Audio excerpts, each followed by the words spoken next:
On today's program, ICEJ President Dr. Jürgen Bühler declares God is King of the Armies. From Israel, we hear the harrowing story of a survivor of October 7th, former Knesset Member and friend of ICEJ, Shai Hermesh. And the Arise Courageous Tour participants visit Masada on a sunrise tour.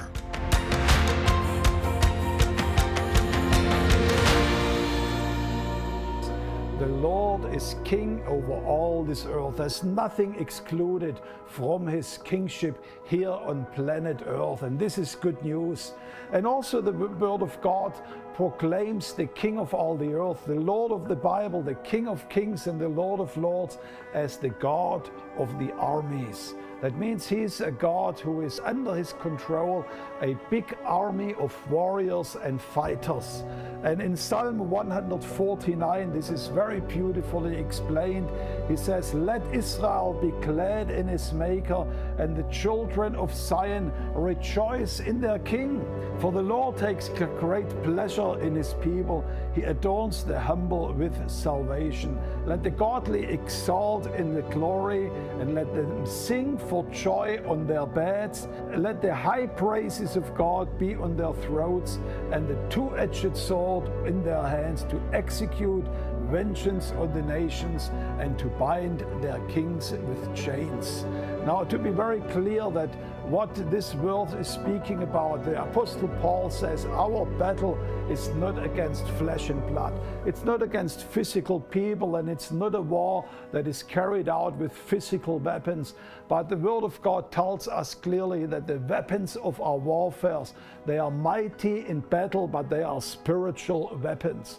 Paul says the sword that we are using in this warfare is nothing else than the Word of God. Our breastplate is the righteousness that we have before God, and the helmet is the salvation that God gives to every believer. But God calls us into a battlefield. And I believe this year's Feast of Tabernacles is a gathering of the international battle troops to come to Jerusalem to fight the wars of the Lord. There are great challenges around the world, great challenges in many nations, and we want to gather you all to Jerusalem to pray for your nation, to pray for the situation that you might face in your family, but also pray for the challenges that you might face in your personal life.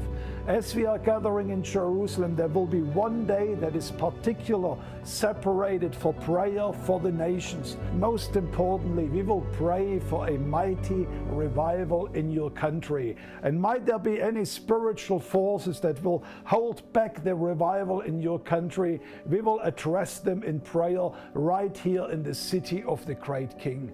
We want to make sure that your nation is represented and that your nation is being prayed for here in Jerusalem. So make sure that you join us as the Lord is gathering the troops from around the world, a mighty prayer army, to pray and to intercede with our two-edged swords in our hand for the nation where you are coming from. I look forward to hear the battle cry coming out of Jerusalem, a shout of victory, a shout that will declare the purposes of God over your nation, wherever you might be coming. See you in Jerusalem. God bless you.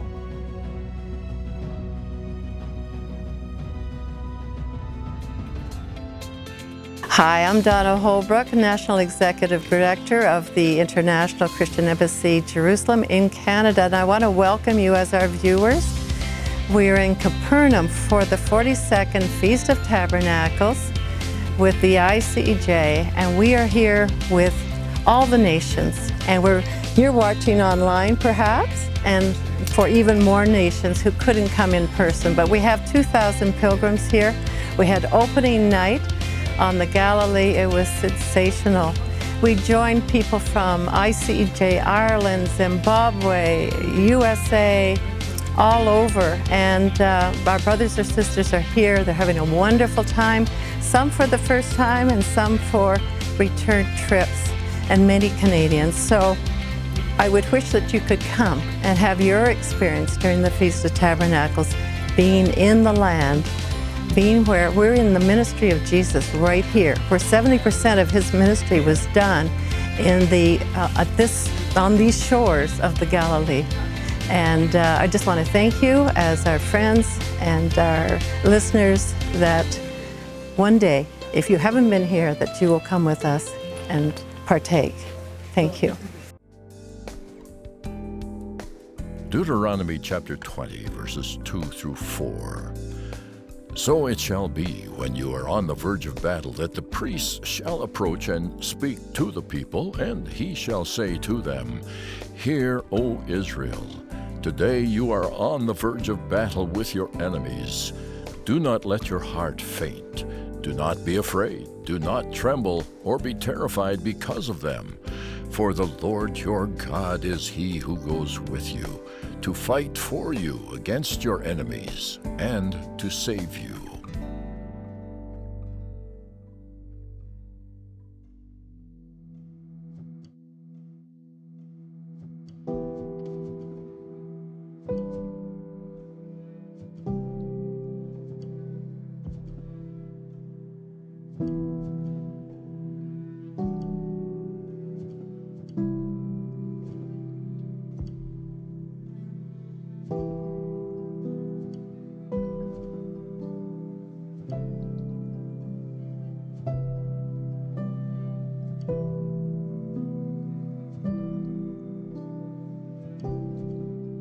What happened on Shabbat morning was what we used to have.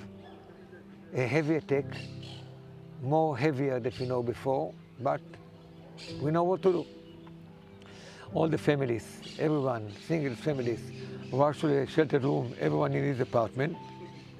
When that ended by a boom, we left the shelter room and we returned back to the salon, to the living room. That was the technique by the terrorists in order to penetrate under the cover of the attack. So families returned back to the salon and been at their home, surprised and immediately attacked by the terrorists. They slaughtered family by family, family by family. No army was there for 4 hours.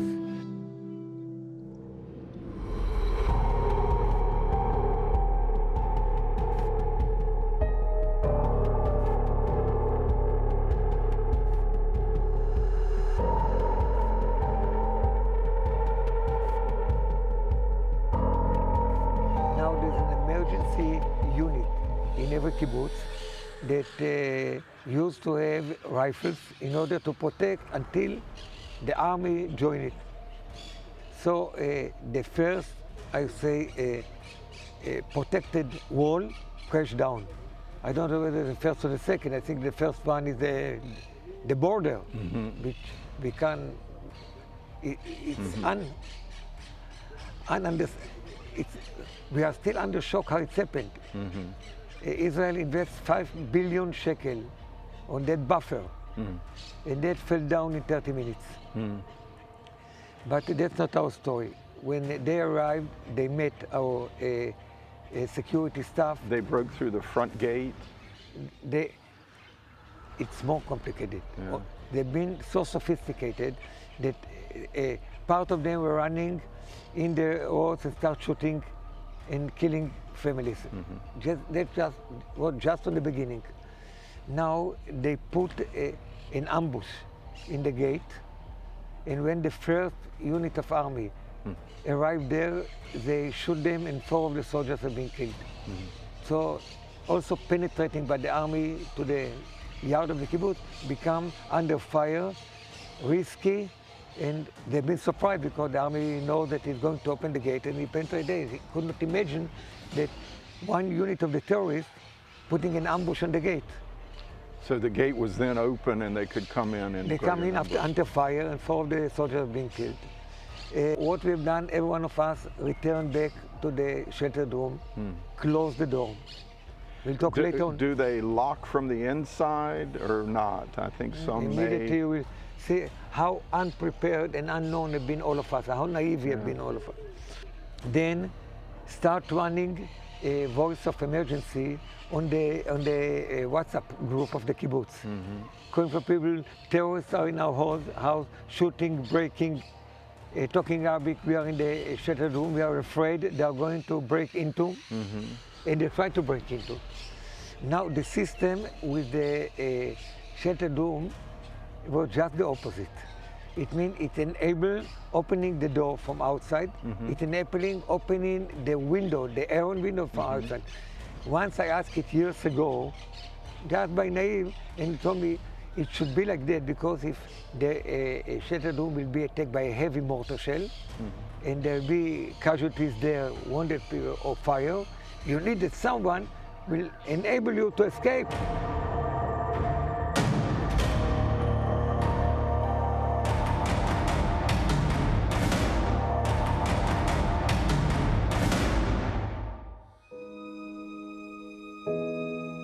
There are some examples of members of kibbutz that hold for hours, brave people, in order to avoid from them penetrating into the center room. Trying to hold the door handle, yes.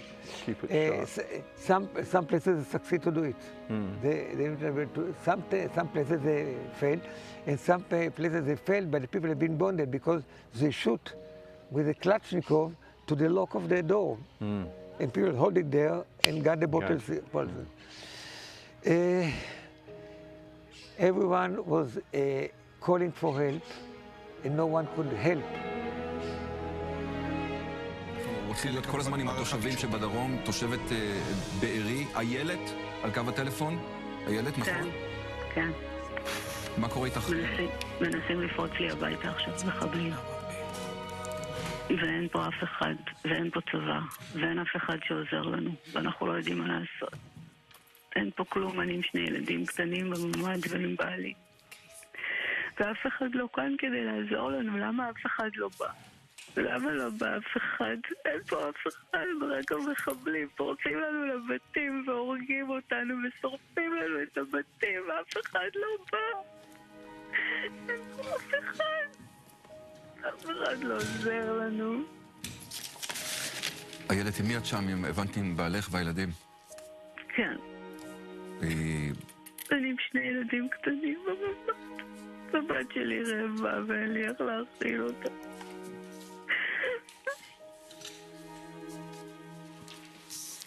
אני צריכה להיות בשקט כדי שהמחבלים לא ידעו שאנחנו כאן, בבית. כמה זמן כבר אתם שם בפנים? אנחנו כבר 3 שעות פה ועכשיו מנסים לפרוץ לי הביתה. את שומעת את הקולות? כן. הם דופקים על הדלת שלי. אוקיי. דופקים בחוץ.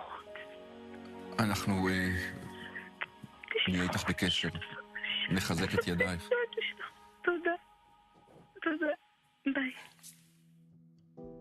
My son, Omer, which is placed in unknown until now, 48-year-old, not married, was lived in his apartment in the first area, in the first block, where the terrorists penetrate and kill everyone.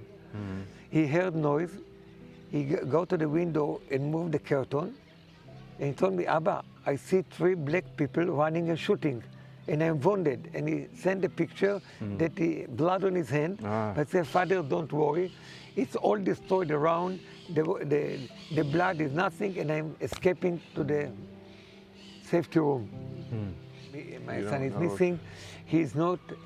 If he would be kidnapped by the Hamas, the army still have the list of names. He's not there. Shai Hermesh, 48. 48. My daughter brought a baby and returned from hospital after Kaiserschnitt in Thursday. She just gave birth. Yes. A C-section. We planned Brit Milah on Sunday afternoon. Oh, my. She stayed in a sheltered room with a baby 5 days old, with a granddaughter 3.5 years old, with a dog and with a husband. These are your grandchildren. I have grandchildren. While there, the situation was much worse than me because the terrorists non-stop knock on the iron door of the window and try to open it. They didn't succeed. If they would succeed to open it, they kill him in a second. Yeah. And for 20 hours, 20 hours you're stuck in your safe room. they sit quietly. No one of them weep, no one of them cry, no one has said a word, including the dog. Your family. They are all with no food, with no water, with anything. 20 hours, they did not went out. We did not analyze that they could open the door. We sit quietly and say, okay, now in a safe room. So they never really found you. Now, what was the miracle, they simply did not penetrate to our apartment. That's all. If they would have entered there, we would not sit here now and talk.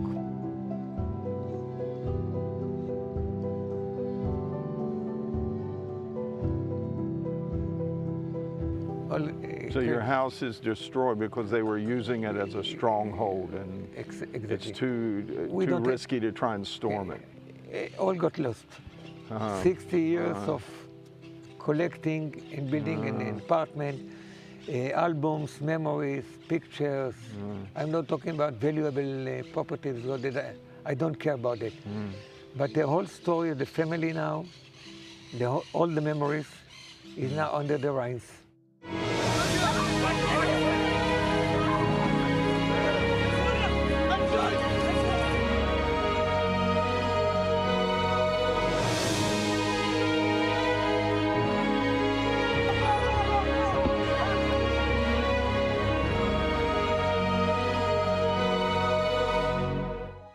Your presence here is not unused. You are with us everywhere. On the protected age of 2014, you have been the one who break into Kfar under rocket and put the sheltered room. We can't forget it. Yeah. Everywhere. You said it saved your life. Our bomb shelter, one of our bomb shelters saved your life one time. Really, it's not a joke. So having to say that the Christian Embassy in Jerusalem, the staff and the supporter congregation all around the world, on behalf of the people here who are really feeling like refugees or survivors. Refugees is not enough like survivors because we are Jews. We don't have the word in order to thank all of you, encourage you for all what you are doing, your commitment, your support, your being with us on the more difficult time, and I can't find a more critical time that they face now, that moment now, which the people here are survivors by a miracle. We did not fight.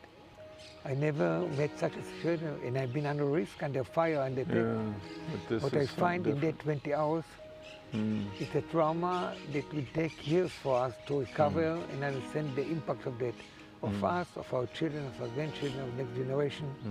Who knows?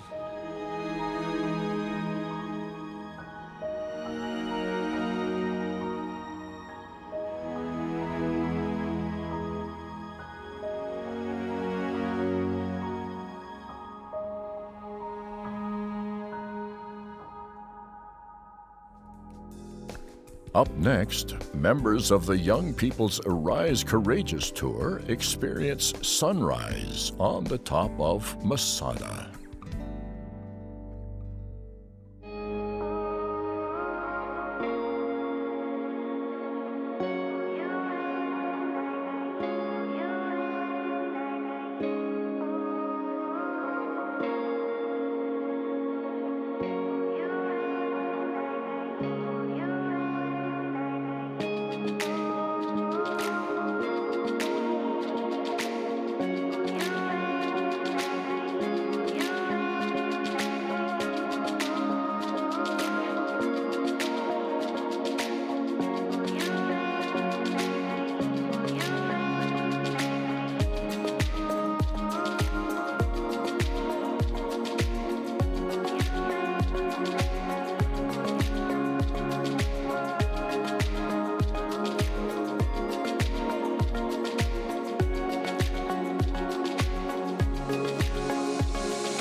This stone here was found in the center of the synagogue. It's called the bima, which is like a bookstand. They would take the rolls of the law, open them up, and place them on top. The stone itself is in the direction looking towards Jerusalem. And the unique thing that we found about this stone is it's called like a little temple. What we have on here are all of the elements that are inside the temple. But this is made while the temple is still standing. The temple is destroyed in the year 70. So whoever made this most probably saw the temple itself. We have the oldest carved menorah on this stone that they've found outside of Jerusalem. We have the altar of sacrifice. We have the veil going into the Holy of Holies.